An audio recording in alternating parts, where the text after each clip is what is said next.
Hey, what's going on, guys? I'm here for another player interview today. Today, I'm going to be interviewing a 6'1" point guard out of Jacksonville State, who's a really close friend of mine from back in my JUCO days at FSW. And I'm so excited to have him on here because he just punched his ticket to the NCAA Tournament with Jacksonville State a few days ago. You talk about a purebred point guard, that's what Jalen Finch is. Not only can he score and play phenomenal defense, he just has this talent of finding his guys wide open for threes, cutting the lane, down in the post for dunks. I've known him for a few years now, and I can't wait to get him on here in a sec and ask him some questions. Hey, what's going on, Jalen? Yo, what it is, Jay Slim? What's going on, bro? It's been a while. Been a minute, bro. Been What's a the while. word? Sure. All right, man. So, like I said before, you guys just punched your ticket to the NCAA tournament. That's the biggest reason why I got you on here right now. Of course, we're going to talk about some other stuff here too. I want to talk to you a little bit about this past season. 21-10 overall, that first seed in the ASUN tournament, ASUN standings at the end of the season. 13-3 in conference play. I mean, you had a phenomenal season like always. 9 points a game, 3 rebounds, 4 assists, leading the team in assists. Just like usual. You're used to that, of course. Talk to me about this past season overall. Your first season, transitioning into the ASUN, and you guys already dominated. So what are your thoughts on the success that your team has had this season? It's been great. We started off kind of rough this year, and you know, trying to find our way through, trying to find our identity earlier this year. But when conference play started to come around, we put it together and came together as a team, and we got on a crazy winning streak. I think we went like 8-0 in the conference. So we've been real steady. Just kind of keep it rolling, heading to the tournament. Absolutely, man. You guys have some sharpshooters. You got yourself and a great playmaker. You guys have good defenders. You have a phenomenal big man in Brandon Huffman down there in the post. Kane Henry is putting up highlight dunks almost every game. I love watching you guys play because I know there's going to be some crazy highlights going on. Yeah. Last season, you guys were in the Ohio Valley, 18-9 overall. Again, dominating conference, 13-6. Really had a great season. You averaged 11 points, 4 rebounds, 5 assists a game. Mhm. Last season, you had more of a scoring role. This season, you got Darian Adams, Damari King, Jalen Gibbs, and yourself. All of those 4 guards. All of you guys can score and basically do whatever. Yeah. Talk to me about you 4 specifically. Like that backcourt is phenomenal. So how do you know when it's your time to score and when it's your time to just get your guys open? It's all a read. I'm a pass first point guard, so my job is to get everybody involved. Get everybody their touches early in the game. I just pick my spots. When it's time to score or make a great play. So I ain't really too much. I'm just trying to do play the game the right way, and just trying to get my guys going. And when I see an opportunity to be aggressive, then I'm gonna do that. Yeah, we really interchangeable this year. We got a lot more depth this year than last year. We more guard heavy, but like it works in our favor because we get to get up and down, get out on the break more. We we more fast paced this year than we was last year, and you know that's been good. So, but yeah, I just look for when it's time to make the right play, make the right read, and just go from there. Yeah, I definitely saw that fast pace when you guys played my FGCU Eagles. That's for sure. Uh, Yeah. thanks for hitting us an L, by the way. Just want to point that out. Yeah. I love you guys, but that was a great game. I loved watching that game. You've had some incredible games at Jacksonville State already. You put up 21 points and 6 assists against Lipscomb this year. Had 14 points, 10 assists. I know you're always trying to get double figures in assists. You did that against Carver. Last season, you had this one game that I still remember watching it, the buzzer beater against Tennessee State, where you drove all the way down the court in about 4 seconds and made that game-winning layup, 18 points, 5 assists in that game. Talk to me a little bit about that game, your role in that contest, so to speak, and, what was that mentality and feeling like when you just drove that whole court for the buzzer beater? Yeah, I do remember that game last year against Tennessee State. It was a crazy game. It was um, fans heckling. We, had to grind that game out, and it came down to the last play. So I remember that. I think it was like 5 seconds to go, and we was, I think, down by one. And coach drew up a play for me to get the ball on the catch. So I was just thinking, he just told me to get downhill, try to get a bucket, and then that's what I did. Went down the court as fast as I could, try to finish the play at the rim, and yeah, that was a crazy experience though. Definitely never forget that moment, for sure.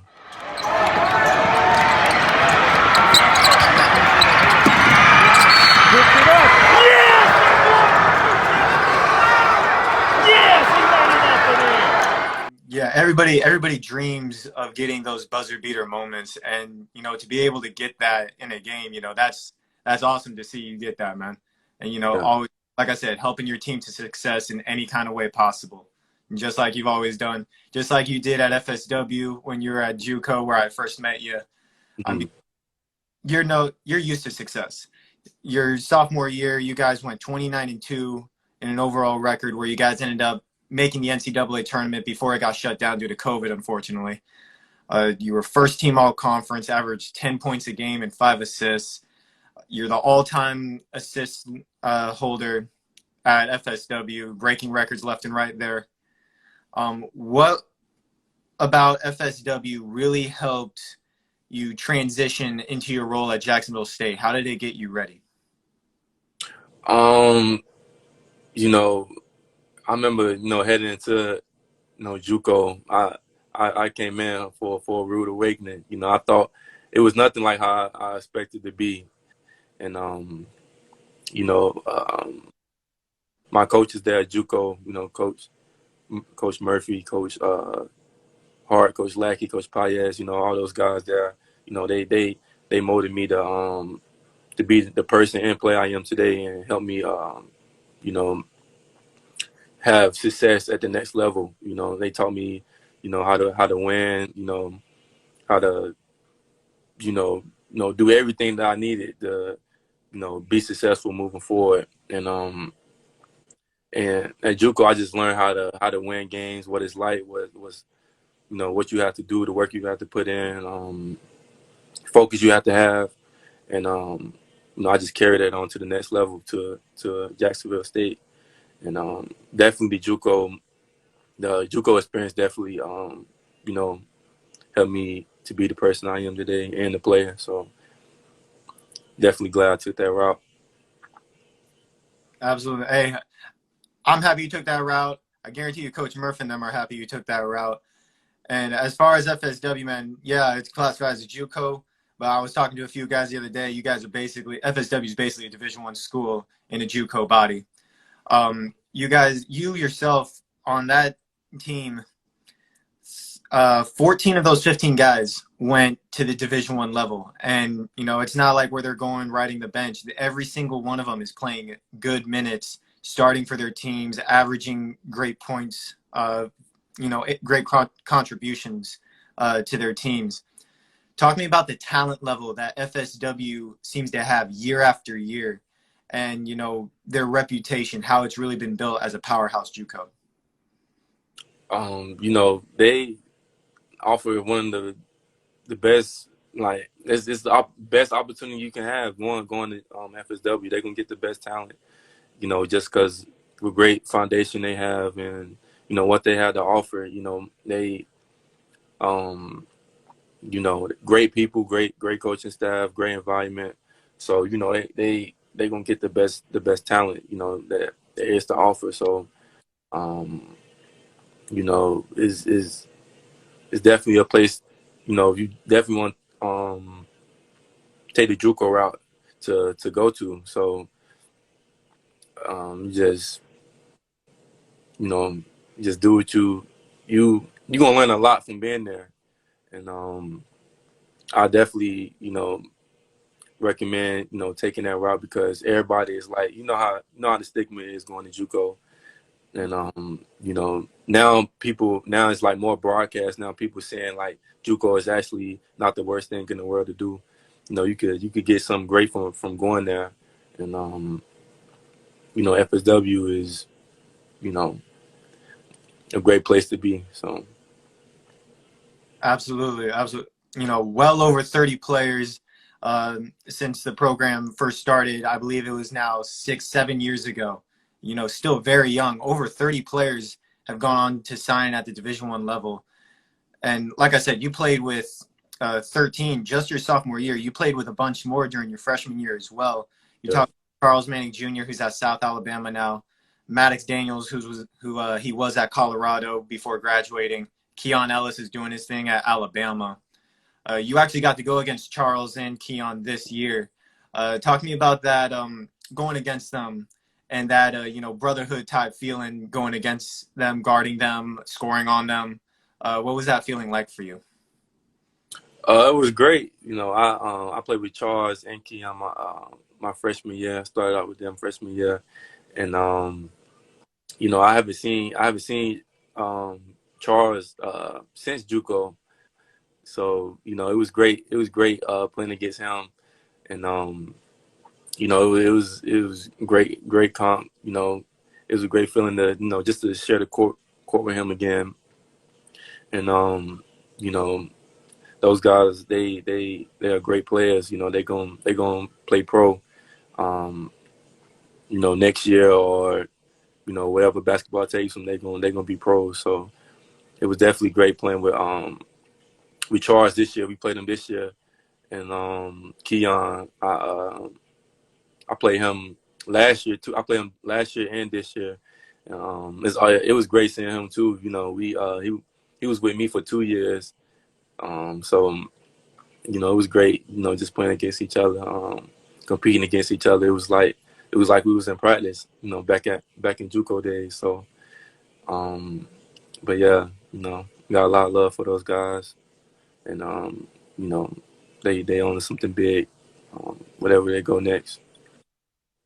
I remember seeing some of those practices your sophomore year, man. That the intensity level was just at the highest level it could possibly be. And Yeah, that you're the all-time assist leader at FSW. Most of those assists are probably to Charles and Keon. yeah. They're absolute bucket getters. Um, you know, you're used to winning. This year, you guys entered the ASUN conference. Like I said, you were first overall seed, won the regular season title, made it to that tournament, and hit a little bit of a bump in the road when you guys played Jacksonville in the semifinals, lost 54-51. And thanks to Bellarmine beating them in the championship, Bellarmine, you know, is still going through that transition phase, so to speak, from being D2 to D1. So now they're not eligible to make the tournament, which puts you guys into that spot in making the NCAA tournament for the ASUN conference to represent the ASUN. Not really the most traditional way, but you guys still punch your ticket nonetheless. What are your thoughts on, you know, this way of making it to the NCAA tournament? Um, I mean, you know, it's definitely unfortunate for Bellarmine, you know, for them to, you know, win the conference and not be able to make it due to the rules, you know, transitioning from D2 to D1. But, you know, it is what it is.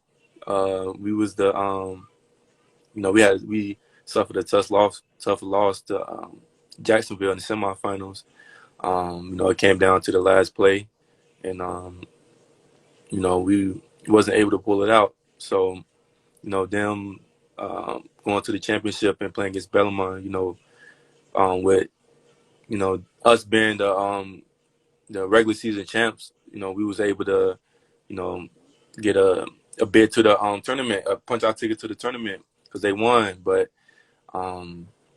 we belong there, and you know, we definitely, see we got a lot of backlash from making it, and a lot of people not happy about it. But it is what it is. We think we deserve to be there. It didn't happen in the way we liked it to, but we're gonna make the most out of the situation.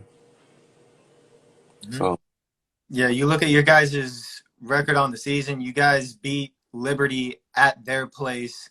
One of the very few teams that have been able to do that this season and over past couple of seasons. Your guys' record and your reputation stands for itself. I know a lot of people are going to have backlash. Bellarmine, unfortunately can't make it. I got to interview Dylan Penn earlier this year, and he's a great guy. He put up a great performance in that game, and I really hope that they can at least make the NIT, but we'll see what happens. But I'm definitely excited to see on Sunday who you guys end up going against in that NCAA tournament. Talk to me a little bit about your guys' mindset heading into that now. What are you guys doing to kind of gather yourselves back up after that loss in Jacksonville and get ready for that big tournament? we locked in. We ready for the opportunity. Guys is in the gym working hard, getting their hours in.